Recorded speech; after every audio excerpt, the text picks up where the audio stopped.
Amateur Traveler is in its 20th year now, but can you imagine if I had people on the show who had never been to the destination, but had just read about it or seen a movie about it? That wouldn't make any sense at all, and you wouldn't listen. We all know how important it is to receive advice from people who know a destination to get the most authentic local experience. And a great option for experiencing this is Explore Worldwide and their authentic small group adventures, led by local tour leaders, perfect for solo travelers who want to meet like-minded people with a desire for adventure. I'm often an independent traveler, but 2 of my last 3 trips were with small group tours because they organize everything and it's a lot easier. If you want to recreate the tour I did to Malta, they have a Malta and Gozo Discovery Tour. I'm intrigued by one of their tours called A Taste of Sicily. The company, again, is Explore Worldwide, and visit exploreworldwide.com to learn more. And thanks to Explore Worldwide for sponsoring this episode of Amateur Traveler. The nights are long, the days are short, and the weather is chilly to downright cold, depending on where you are. It's a good time to slip into a Quince iconic Mongolian cashmere sweaters, which start at only $50. You can treat yourself to everyday luxury at an affordable price with Quince. If you really want to dive into luxury, you can check out their leather handbags, washable silk shirts, and European linen sheet sets. Whatever you're looking for at Quince, all the prices are 50 to 80% less than similar brands, and they do that by partnering directly with top factories and cutting out the middleman. They only work with factories that use safe, ethical, and responsible manufacturing processes. And of course, they use premium fabrics and finishes for that luxury feel in every piece. But you've already heard me rave about my Quince travel pants. Treat yourself this winter without the luxury price tag. Go to quince.com/traveler for 365-day returns plus free shipping on your order. That's QUINCE.com/traveler to get free shipping and 365-day returns. Quince.com/traveler, and thanks to Quince for sponsoring this episode of Amateur Traveler. Amateur Traveler Podcast, Episode 45.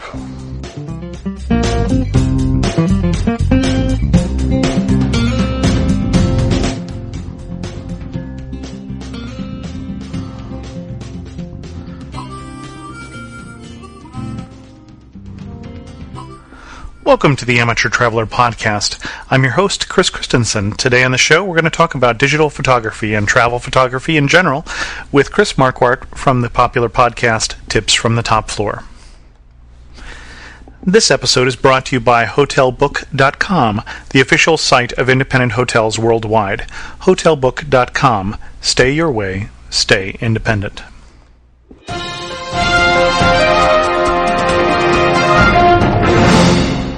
I have 2 news stories for you today. The first one comes from USA Today's travel section. They took a non-scientific survey of what people are looking for in airport amenities. And while I wouldn't say that I would tend to agree with manicures as being number 1, which is what came out in the survey, I certainly would relate to lots of plentiful electrical outlets. Anybody who's traveled with a laptop has run into that before, or the issue of the need for peace and quiet. So check out that story in the show notes. The next story comes from WiredNews.com.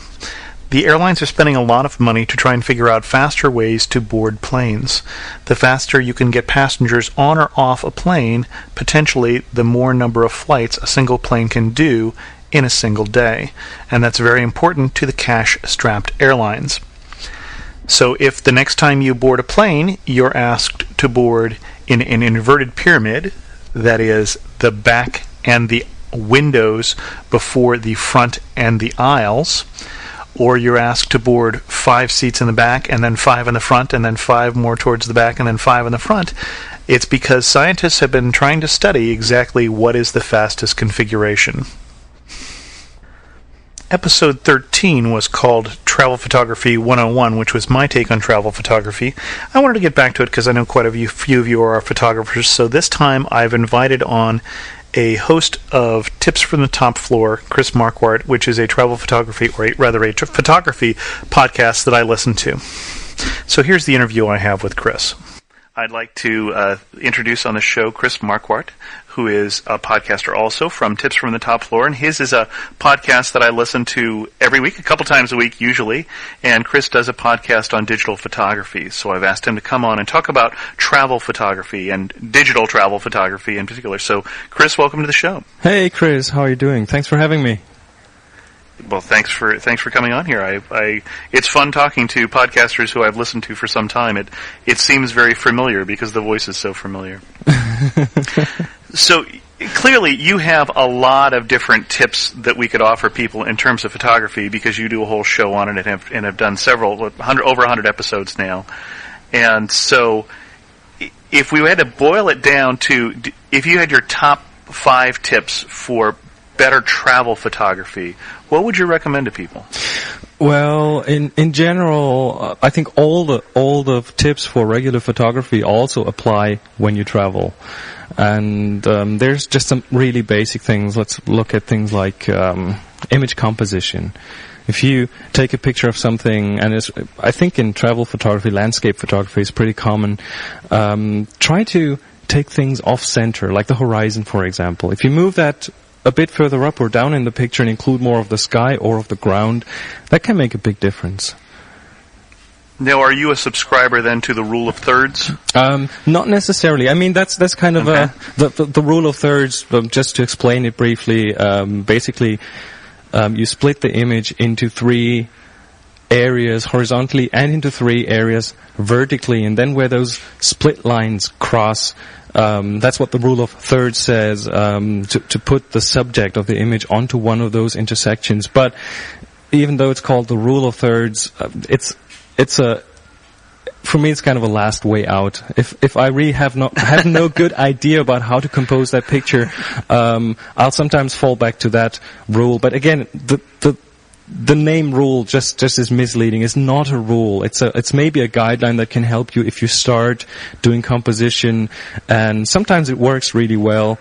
So yeah, if it's a rule, then please learn to bend it. I think that's the important thing. So composition. Your first one is composition in general is important. Don't just aim the camera at someone and snap the picture. If you want to take a portrait of someone, try moving people a bit off center. Maybe even try cut something off. And another thing is get closer to things. It's really hard to compose a good overview shot because those sometimes tend to become pretty cluttered, lots of things in them that compete for your attention when you look at the picture. And sometimes it really pays off to move in closer, not necessarily zoom in, but use your feet as a zoom replacement, basically. Walk closer and pick out a detail. That can really make a big difference. Do you have any good examples of when you framed a picture one way, especially in travel photography, and then you got closer or you framed it differently and you were so much happier with how the picture turned out? Oh, I spent some time a couple of weeks ago in London and was at Kew Gardens there, and there was this big greenhouse that had water lilies in and things, and I tried to capture the whole thing, and it was a nice picture, sort of, but it didn't really work out. And then I went really close and got really close to some of those water lilies and had them in just partially, and then some reflections in the background, and this detail really made a big difference. You can, of course, if you do a slideshow or something later on, include those overview shots, but those details really get you closer into the whole thing and kind of draw you in much more. You say include those pictures. I sometimes feel like when I'm traveling, I'm taking snapshots, and I sometimes feel like I'm taking photographs. Yeah, it's the same with me. I have these, this is a record of where I was, so I'll remember it. But then this is something that I've composed, and I really like the way this turned out. Yeah, and I think that's perfectly okay. Not all the photography I do is kind of is art photography. I do a lot of snapshots myself, and then I still do a good portion of selecting the ones that I want to show to other people and the ones that I don't. And with digital photography nowadays, photography is really cheap. I mean, you can take as many pictures as you want and just weed them out later. A good tip for travel photography, I think, in this respect is if you run out of memory cards, if you just took too many pictures, you can usually go to a photo store and get your pictures burnt on a CD, and this way free up memory on the camera. While you're still on if you didn't take a computer with you to download them. Which is definitely another option. There are also other things like, I think they're called image tanks, small portable hard disks that have a card slot that you can slide the card in, press a copy button, and it just copies the whole thing to a hard disk, and then you can free up the memory card this way too. Yeah, in fact, I just purchased the iPod's attachment so that I could take things off of my camera. I haven't had a chance to use that out in the field yet, but just in case I run out. I did use one of those devices. I'm now a bit more careful because I recently had a hard disk crash, not on this device, but somewhere else. So a hard disk is a moving thing, and if you travel and you have that in your backpack and you throw that in a corner, there's quite some G-force on those hard disks that can damage them. I mean, in general, you have to be careful with hard disks. So I wouldn't necessarily fully rely on this now, especially if I'm a professional photographer, so I would be on a job, and if that was the only backup I had. So I personally went for more memory cards. Just more flash cards. If one's full, I use the next one. Now on a long trip, maybe having your pictures burned to a CD is a good option. Okay. So composition, getting things off your cards onto CDs. What other ideas do you have for travel photographers? Well, a very general one. If you travel abroad and they have different power plugs, make sure you have the proper adapter with you.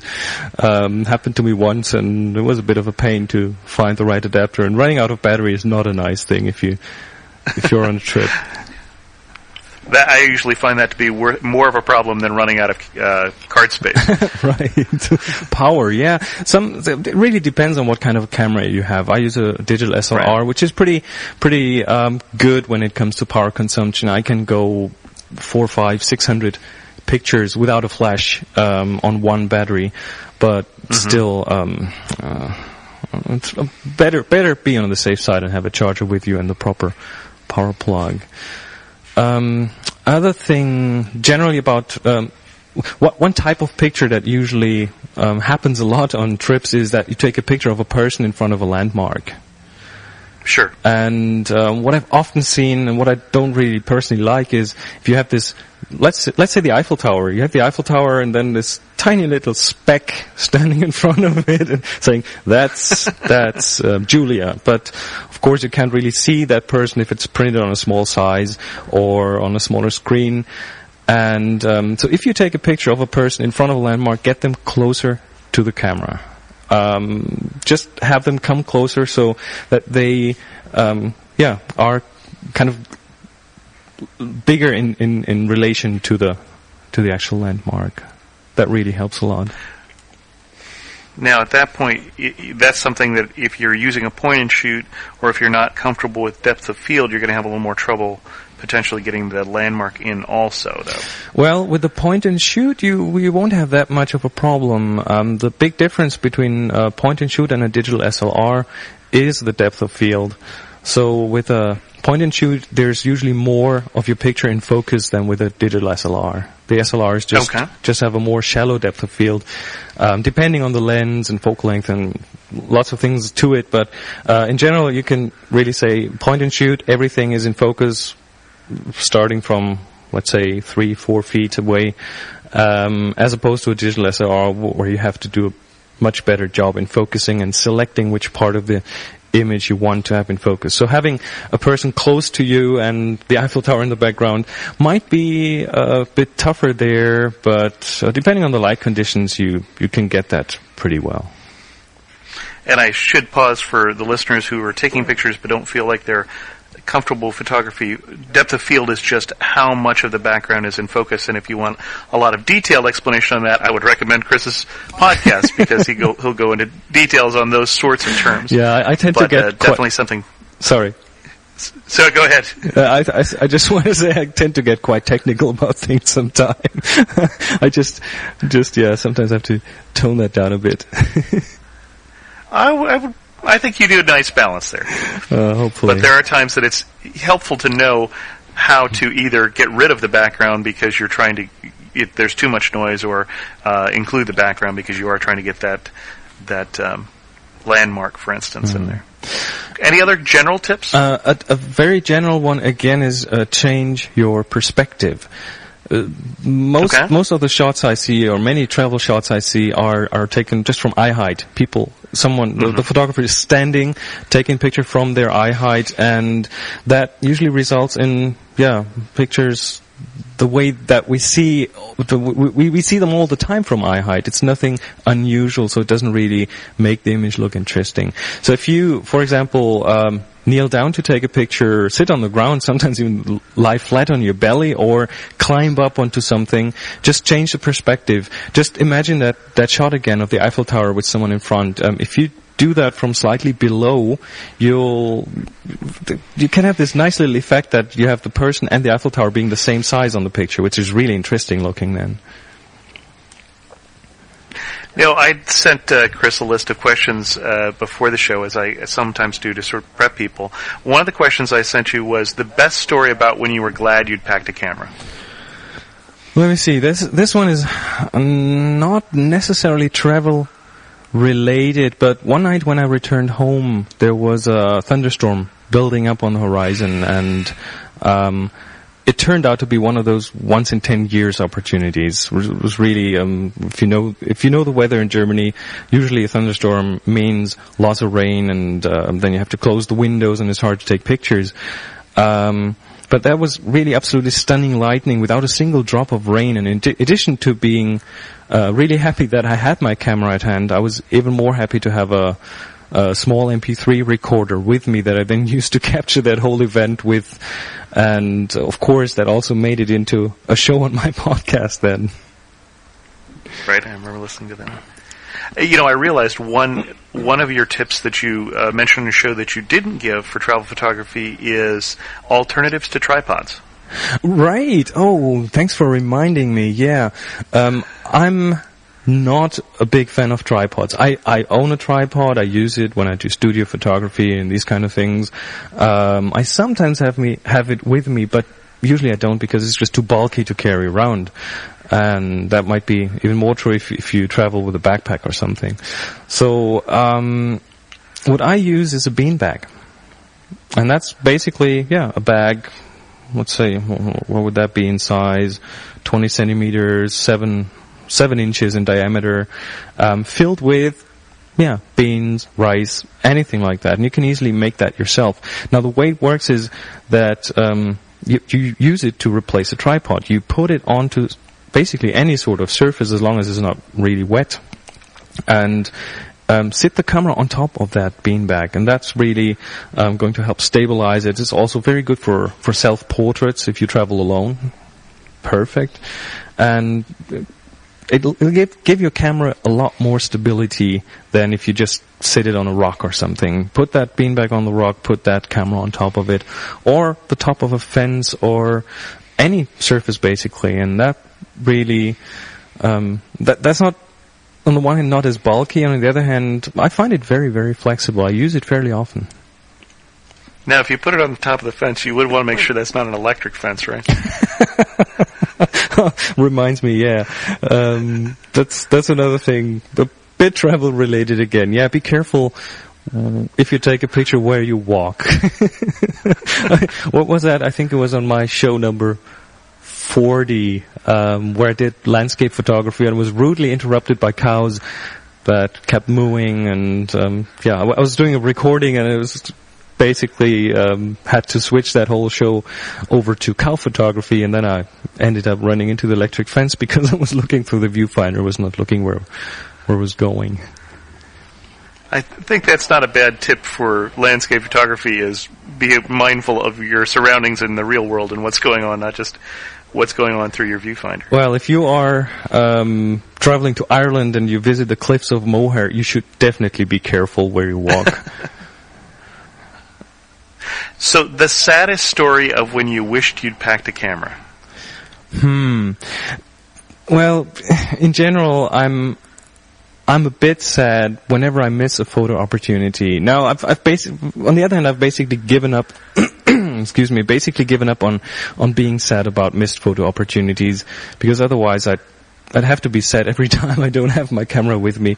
It's really like that. I usually see photo opportunities all the time, and if I made all those into pictures, I probably wouldn't have any time left for my other hobbies. So, yeah, that's basically the general feeling. Oh my, look at that beautiful sky. That's a landscape. The light is so perfect right now, and I don't have a camera with me, but yeah, it's not worth being sad about that, because, I'd have to be sad too often. Now, how did you learn to look at something and see where the photo opportunity is? That comes with time. Or how would someone else learn that? Yeah, well, first of all, it's really important to go out and shoot. You can read about it as much as you want. It's good to read about it. It's good to listen to others about it. But then in the end, you only learn by doing it yourself. And again, with digital, you have an unlimited supply of film with you. So you can review pictures on the camera's display. And just look what works for you. But again, just the general composition things will already help you get your pictures a bit more interesting, change perspective, moving closer. Maybe even start off with the rule of thirds and then work your way from there. So now, besides your podcast, any good resources for someone to improve their photography? A particular book or course or online website, or how would you recommend that people get better at it? There are, especially when we're doing travel photography, we've gone halfway around the world, and we really want to get it right. That's true. Well, in general, there are many resources out there. There are other photography podcasts as well, and there's good books. One of the things that, well, I'm not a book learner. So yes, I've read photo magazines, I've read books, but I started doing that long after I started doing photography. So I used those basically to confirm that I wasn't way off track.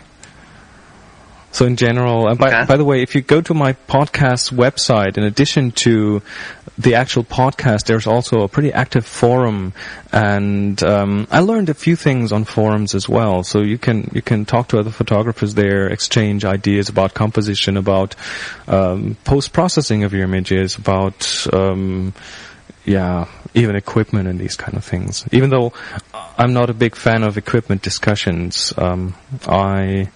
what I usually say, it's the photographer that takes the picture. It's not the camera. Biggest surprises while traveling with your camera, besides the electric fence? Well, that's a good question. Biggest surprises. If you go travel, I think you should make sure to know your camera, your lenses, your whole equipment that you take with you, and don't buy things just a few days before you travel. It happened to me that I was on a trip and I had bought a new lens just shortly before, and I didn't know the lens too well, and what I should have known is that this lens didn't really perform well when with a wide open aperture. Now, all the digital SLR users out there will probably know what I'm talking about. For point-and-shoot users, that's not that important, but in general, make sure to know your equipment before you travel. I had a bit of a surprise when I came back, and I just found that many of those pictures didn't turn out as I wanted them to, and I couldn't see those details that were important for me then on the display of the camera. I really had to go to get home and get those onto my computer. Okay. 5 favorite places you've been with your camera. Places that you love to go to shoot. That's an extremely tough question for me, because I usually everywhere I am I find something interesting, and let me see, where was I with the camera? In the United States, I really liked Oregon, Crater Lake. Okay. That was a beautiful place to take pictures. Even though back then I wished I had a wider angle lens with me, because just want to capture that whole width of the panorama, and if you don't have a good wide angle with you, that's a bit difficult. You can still take several pictures and later on use some panorama software to stitch them together into a panorama, but capturing that thing in one go is kind of more fun. 5 places. Second, we'll definitely do the Black Forest. I mean, I live near the Black Forest, and it's really beautiful. It's got beautiful landscape here, nice cows, and just good opportunities for photography in general. We didn't actually mention that you are podcasting from Germany. Yes, I am. I live from southern Germany. I live in Tübingen, southern Germany, which is a nice old town. That's probably the third place. I love to go to town. There's an old castle on top of one of the hills, and there's great opportunities around that as well. Well, 4 and 5, I think, just in general where I am. That's what I like. I really developed that that feeling for. Well, that's kind of difficult to phrase that, but I think wherever I am, that's what I want to say. Wherever I am, I usually find photo opportunities. Those are the questions I had for you, Chris. You got any great answers left over? No, I didn't ask the right questions. You did. Oh, that was a fun interview. Any last tips? No, in general, again, I can just repeat that. Do take pictures. If you have that camera, use it. Go out, shoot pictures. Even if you're not traveling, familiarize yourself with your camera and what it can do and what it can't do. That's probably even more important, so you don't run into any traps on your travel. Thank you very much for being on the show, Chris. I appreciate your time. You're welcome. So I'm glad that Chris came on the show. I'm also glad he talked me into recording this as a double-ender podcast. That is to say, I recorded my side on my computer, and he recorded his side on his computer, and he then sent me his recordings, and I put it together. I was a little nervous because until I had both parts, I had only half the conversation, so that worked out well, and I appreciate Chris suggesting that. For those of you who are thinking a little more about photography, to inspire you, I'll put up about half a dozen different photography sites that I've run across.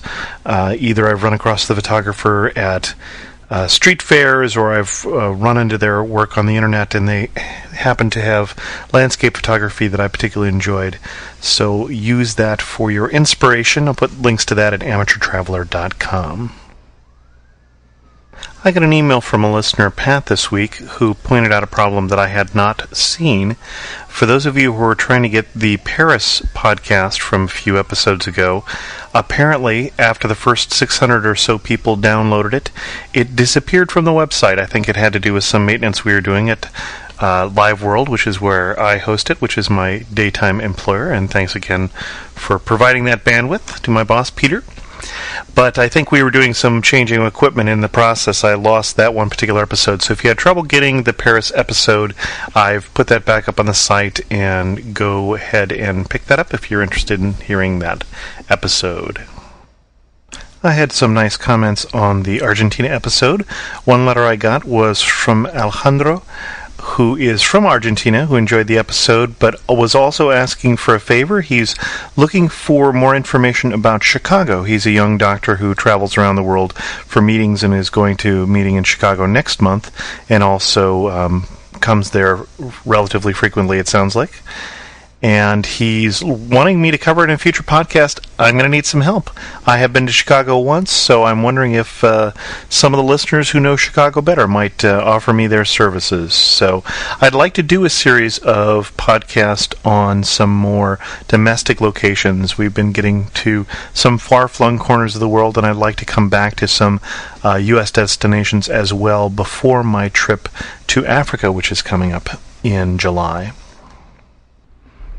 Speaking of Africa, let me tell you a little more about what's coming up here. So, in 5 weeks, a little less than 5 weeks, I am leaving for Tanzania, and I'll be there for 2 weeks. It is a little unusual trip. We are doing a couple days of game safari, but then the rest of the trip is not your typical tourist trip. I'll be spending some time at a seminary in Tanzania in Arusha. I'll also be out at a church at the base of Kilimanjaro that is caring for orphans of AIDS. And in case you're unaware, in Africa, I believe the latest number I've seen is there are 25 million orphans that have been orphaned because of the disease AIDS that is ravaging through the continent. And so we're planning to go and see what we can do to help out a church that is caring for. When we first started talking to them, it was 70, and that was a couple months ago, and now it's 120 orphans. And so I have been asked if there was some way that people could contribute towards this. We are doing a project to try and raise some money for the pastor of that church, Pastor God Bless Marquardt, to purchase a motorcycle or a small car because he's caring for a couple different congregations there. If that's something you're interested in, I'll put an address on the show notes of my church. It's a church group that we're going with. It is a tax-deductible donation, and then any money you donated would go to that. If you wanted to help fund my trip, that'd be great too, but I'm not really looking for that, and I'll assume that anything that did come in would be good towards that project, at least unless you had instructions otherwise. So anyway, I did want to bring that up again, especially because we've had some new listeners, and I've had some questions about that trip, but it should be a real interesting trip. I'm looking forward to it, probably also a little apprehensive. At the same time, it'll take me certainly out of my comfort zone, but that should be an interesting experience. So that's all I have for Amateur Traveler this time. Thanks for listening. This episode was brought to you by HotelBook.com, which features nearly 5,000 unique and independent hotels in more than 140 countries. Whether it's a resort, a cabana, or a castle, HotelBook.com invites you to stay your way and stay independent. Visit HotelBook.com to see the latest destination with rates from $60 a night. From an upscale city hotel to a relaxing beach retreat, HotelBook.com will show you the best deals for that one-of-a-kind travel experience. HotelBook.com. Stay independent.